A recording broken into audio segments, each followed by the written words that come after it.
Welcome to Shaw TV's Studio Special. Today is the Campbell River Rotary. We're going to be talking about the local projects they do, some of the international, and of course their upcoming auction that's going to happen right here in this particular TV studio. I have some very special guests joining me today. To my left is Mr. Larry Heath. To his left is President Gary McClellan. And to his left is Larry Reynolds, who actually is the historian of the bunch, joining the club way back in 1971. Now, I do want to share with you that this is being filmed on Tuesday, November 3rd, but because it's going to continue to air after Remembrance Day, we have removed our poppies just because it's going to air after Remembrance Day as well as before. So that's why we aren't wearing poppies if you're watching this before November 11th. Now, Larry, let's start with you. You joined the club in 1971. That is a very long time ago. What are some of your earliest memories of the Rotary? Well, I joined the Rotary Club. My father was a Rotarian, and when I came to town, the Provincial Licensing Bureau was right next door to my office. And Brant Felker, who was next provincial policeman, was running the office, and he was president of the club at that time. And he asked me to come and have a look at the Rotary Club, and I eventually joined the Rotary Club. I was asked to join, and I joined the Rotary Club, and from there I just became more and more involved in Rotary, and I was president of the club in 78, 79, and worked in all different areas of Rotary. In all of those years, what's your favorite part about being a Rotarian? Well, it is a service club, but there's a social aspect to it. Okay. And I think the social part of it is what I've enjoyed most. And when I first joined, I was 28 years old. I was pretty young, and there were older people in the club, and I thought they'd be old and stuffy and boring. And I found out by traveling with them and going to conventions and that these people weren't so stuffy, and they were very interesting people. So people like Wallace Bakey and Jack Bakey and other people that I met through the club, and Mac McDougall and Rex Tweed, a lot of older fellows in the club were very interesting people, and I must say they welcome you with open arms too. Now, Gary, you are the new president. You've been in since July, correct? Yeah, our Rotary year goes from beginning of July till the end of June. So my presidency will be 2015 and ending in 2016. All right. And what are the high points so far for you? It's been a challenge. I was working with the provincial government, and one of the things that was a prerequisite for me to be president was I had to leave my job. So I left my. Well, I mean, just the amount of work, and the way I do things. If you're either all in or all out, and sure. So with working, I couldn't see myself being the president and taking on all the various activities. So. I left the provincial government in May and started as president, and so far it's been good, but very busy. And sorry, your question was. So what's the high point for you? The high point for me is the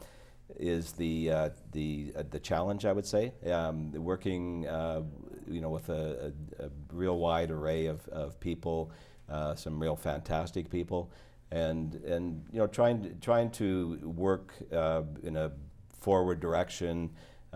We've got a lot of projects. We do a lot of different things, and it's just trying to sort of keep it all sort of knitted together and moving in the right direction.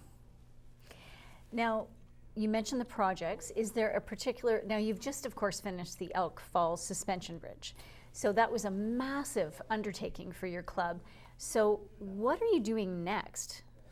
What's your next local project that you're? Yeah, one of the things, I think a bit of a misconception is people think that the Rotary projects are they sort of tend to be maybe perhaps like a mega project which is completed in a very short period of time. the fact is, like with the Rotary, the suspension bridge, I believe that was like a 5-year project. So, you know, there's a lot of work that goes into the planning part of it, and then the design and the engineering and all the rest of it. So, right now we're working on a project that will be an extension of the Mert Thompson Trail. We're looking at a suspended trail that would run from the existing Mert Thompson Trail near Maple Street through the wetland area and then joining up at the Campbell River Spit. So it's a huge undertaking, and just roughly we're thinking 4 or 5 years perhaps to completion, maybe less, but it depends on there's a lot of different things. There's environmental issues. There's a whole bunch of concerns that have to be addressed. So it could take some time to get it finished. Now, David, how long have you been with the Rotary Club? I joined originally in the Summerland Club in 2007 and moved to Campbell River in 2009 and transferred to the club here. So I've been here since 2009. And how are you finding us compared to the Summerland group? Well, we're all part of Rotary, but Yes. every club has a different personality.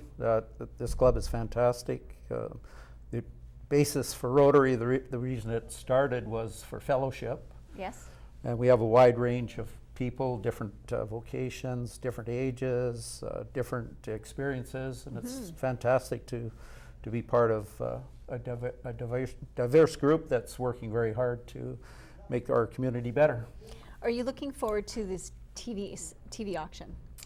Well, I've been somewhat directly involved in the auction now. This will be my 7th year of background work and so on, and it's always somewhat exciting, shall I say, anticipating whether it's all going to come together and come off successfully. So, now, what's your role in it this year?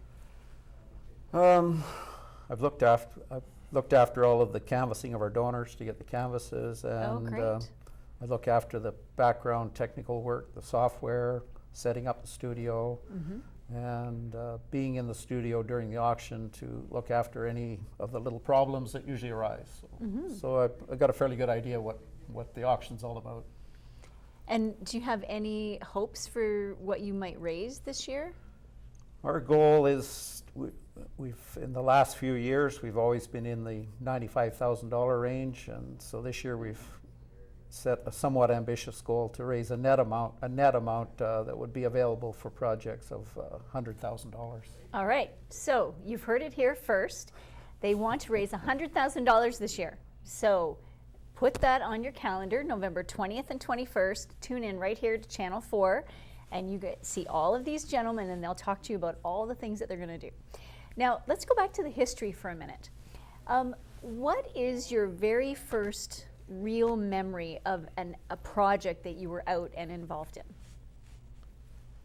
Well, there were a few projects before we got involved with the TV auction, and I guess I wasn't involved directly, but I think one of the first major projects they were involved with was the Scout Hall, along with the Kinsman here.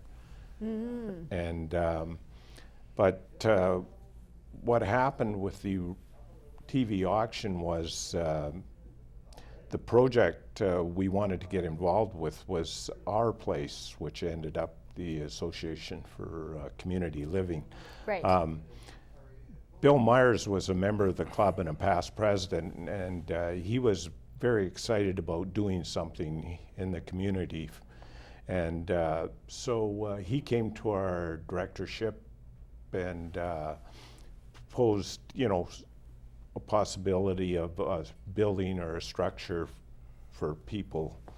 And they had raised some money within their own committees, and so we decided that, this was a good idea, that they had done a survey and there was around 20 people that would use the facility, and so we thought this was a good idea. And so we actually through the Tulin family. Tubby Tulin offered some property at a very reasonable price, and we decided to purchase that property, put the building on. Oh, okay, And great. We went ahead and purchased the property, and the directors at that time co-signed the loan. Oh. Went out and co-signed the loan individually, each of us. And then we decided, well, how are we going to get this money to pay for it? And so that's how we ended up starting the TV auction. It was out of need or necessity, because otherwise we were footing the bill. So. And that's That's turned how it out well worked. for you guys. So this will be the 41st Yes. TV studio Yeah. telethon? Excellent. Yes. 41 years. Yes. Wow. Can you remember every one of them? I can remember the first night. I mean,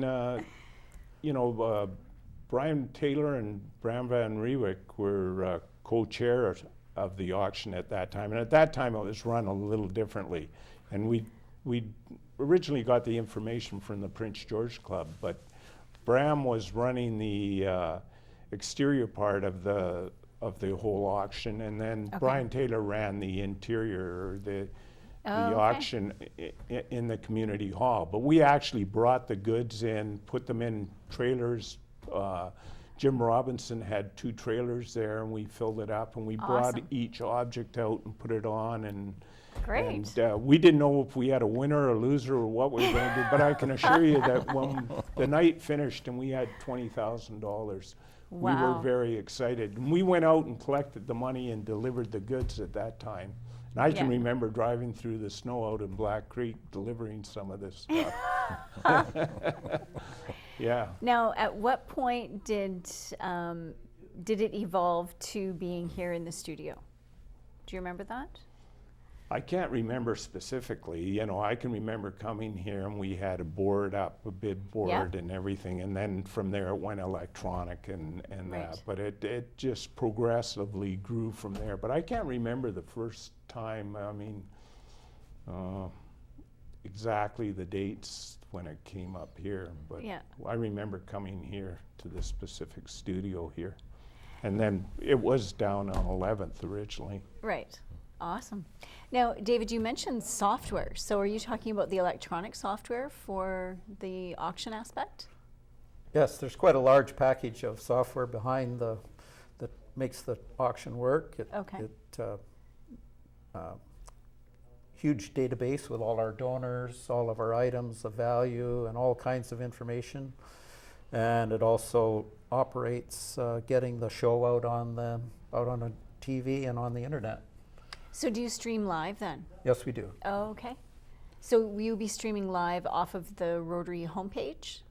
No, we stream the actual raw signal from the studio here. Right. But where is Onto- it? Where can people find it on the internet? It goes on to our auction website. Oh, the which auction is website, Campbell okay. River,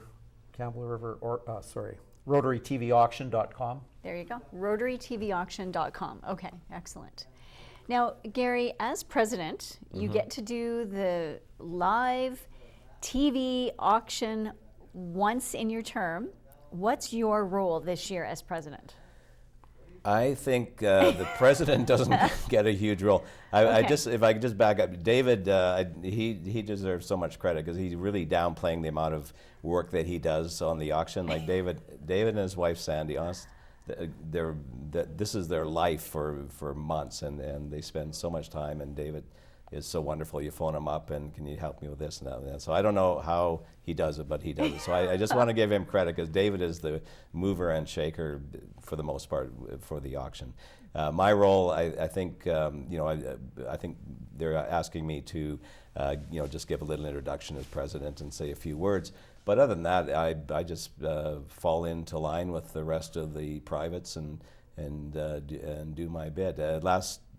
For the last few years, I've been one of the announcers, and Oh, okay. and so I'll take that role on again, like a lot of the other people. Sure. And we have a lot of fun. At least lots of laughs and try to make Yes. it fun. And so that's nothing really special for me, aside from just a little introduction at the beginning, and then I'm in the ranks with all the rest of them.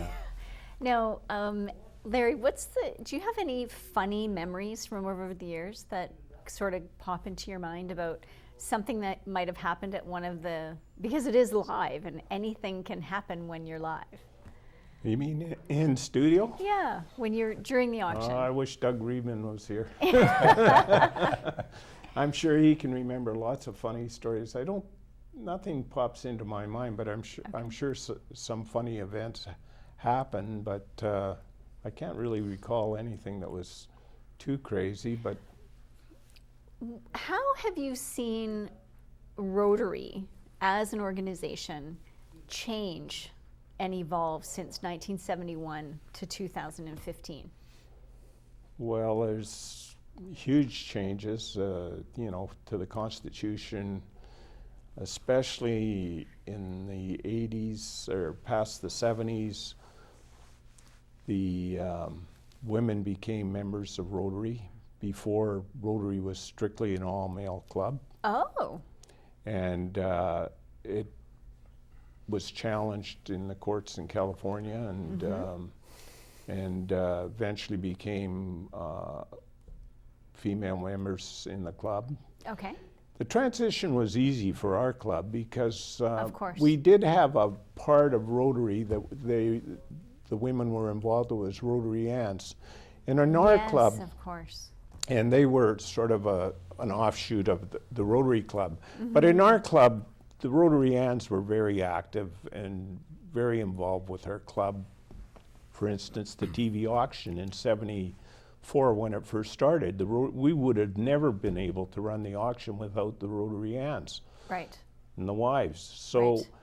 from there, it was an easy evolution for our club to change over to having females in the club. And also we had you know, exchange students coming into our club all the time that were Right. female, and they were more than welcome to any of our club meetings. And we always have female guests, Yeah. speakers, etc. So that's the biggest change we've had, for sure. Okay.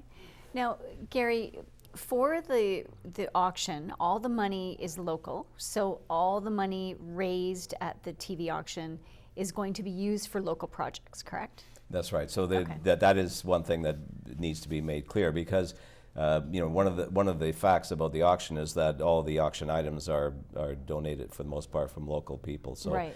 Yeah, so the money that is raised strictly for local projects in our community. Now, the bigger picture for the Rotary is that you do some international projects. Is there anything you have going currently?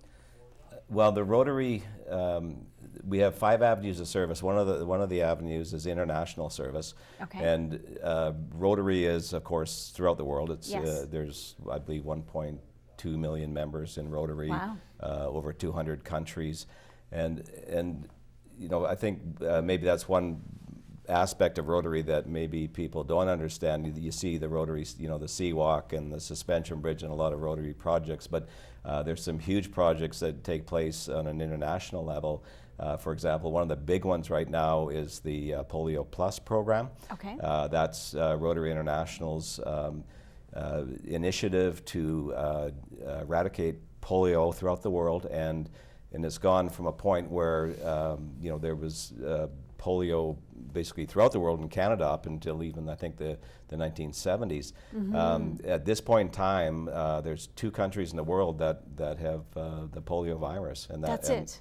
Just 2, and so it's Wow. gone from you know, Amazing. it's Pakistan, Afghanistan, and Nigeria up until a short while ago had polio endemic. But it's been polio clear for a year, and then it's deemed to be polio free after that period. So Excellent. that's a huge, and it's huge money, and the Bill Gates Foundation, the Gates Foundation, anyways, they match Rotary's contributions 2 to 1. Okay. So it's a lot of money that goes into it. How important are those partnerships when Rotary can partner with other foundations for the financial side? It's starting, I believe, in the past it was more Rotary that took control of these projects, and there Right. are more partnering now. Even, for example, the federal government announced last year now they will start matching certain contributions to projects. So Okay. I believe now with polio that they will start contributing okay. towards the money that we raise. Excellent. The other thing I should note is that the international projects, in many cases, they'll have like a club, that's fairly, say, affluent in Canada. We will match, partner with a club in one of the, say, developing country, and they okay. are on site in that country. So if it's I for see. a water Okay. project or something, Right. children's health and such, the two clubs work together, and basically the money from our clubs goes to help these people, and then Rotary International also matches the club's money, Okay. to make our contribution of say $5,000 will turn into say a $35,000 project in another Right. country. Well, and there's a really great example of that partnering happening, or that did happen right here locally, and I'm sure that there's other projects you've done where you've had that.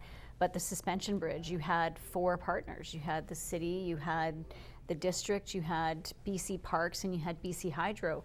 And everybody came together to make that happen. So I think it's wonderful that you guys are able to, that the Rotary is able to maximize those relationships, not only locally, but at the provincial level, the federal level, and the international level. So That's right. And the other thing to note is that the clubs on say Vancouver Island in particular, we all work together too. So if Great. we want to start a project, whether on an island basis or internationally, we'll contact these other clubs and say, look, we've got an interest in doing a water project in Honduras, and we're willing to kick in $5,000 US. Can you pony up $1,000 US to help us out? And of course, that's what creates big money when you get more partners involved. Guess what just popped into my head when you said all the Vancouver Island Rotaries work together? We need a railway from Port Hardy down to Victoria. We need a daily road, like a daily train. We need a train. We need light rail. That's what you guys can do. Larry? That's a great, there you I'll go. put Larry on that. Larry can start that. That's And, an awesome idea. Be a feather in his cap when he completes that next year. All right.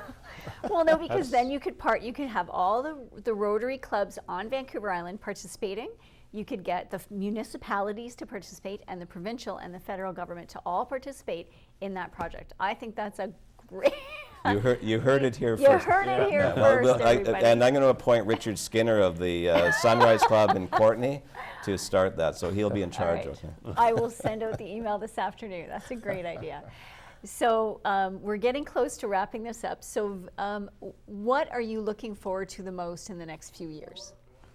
I would like to say before we close that if I can just digress a certain amount, first thank Gary for his kind words, and I'll pay you later. But I want to make it clear that on the fellowship, as far as the auction is concerned, every single member in our Rotary Club puts in a tremendous amount of work to make it successful. So it's not just one person that makes it work. We have probably over 500 or 600 volunteer hours that go into it. I also want to thank our donors. We have 700 active donors in our database. Wow, very and obviously impressive. we wouldn't have an auction without the generosity of all our local donors who've donated items worth as much as $6,400 this year. Fantastic. Fantastic. Gary, what would you like to say in closing? Oh, I'm sorry, we're close. Well, we have major sponsors too. So the Shaw and Mir, Capital Power, and 97.3, the Eagle, are 4 main sponsors this year. Yes. So they deserve recognition and thanks also. And 41 years worth. Yep. It's been great though, and Does it seem that long? No, it's gone by quickly. Just like that. But I used to be the young buck in the club with Reedman and myself, and now we're the old bucks. So, but I've thoroughly enjoyed it. Met a lot of nice people. Yeah. Awesome. Well, gentlemen, thank you so very much for coming in and sharing these thoughts and memories and ideas. And I really think you need to go after that light rail transit project. You won't leave that alone, right? I'm not You got going to your leave that. teeth I think into it. that's a fantastic project for you guys to Richard do. Skinner. Richard Talk to- Skinner, all talk to right. Thank you so much for your time today.